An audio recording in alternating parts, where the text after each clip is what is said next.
Alors globalement, on assiste à une baisse des prix, que ce soit en termes d'indice des prix ou de prix médian au mètre carré. Sur les appartements, on est sur une augmentation du prix médian au mètre carré, à la différence des maisons. Ça s'explique parce que c'est une tendance en fait. L'année dernière, les gens ont acheté plus de biens de meilleure qualité. J'explique ça par le fait qu'on a des lois qui sont passées qui nous imposent, pour faire de la location, de faire des travaux qui sont coûteux. Du coup, les gens se sont un petit peu désintéressés des biens de moins bonne qualité, et ce qui explique cette hausse du prix médian. Pour autant, ça ne veut pas dire que les volumes de vente, eux, ont augmenté. Tout au contraire, on assiste vraiment à une grosse baisse des volumes de vente. Alors dans les villes historiques comme Tain-l'Hermitage et Romans, on vend plus de petites maisons de rue qui sont des maisons sur 2 étages avec une petite cour.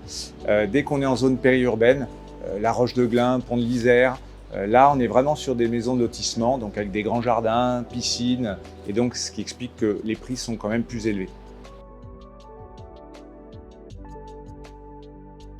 Alors on a un vrai statu quo. D'un côté, on a nos vendeurs qui ne veulent pas baisser leur prix de vente. Puis de l'autre côté, on a les acquéreurs qui, eux, attendent une baisse de prix ou une baisse des taux d'intérêt.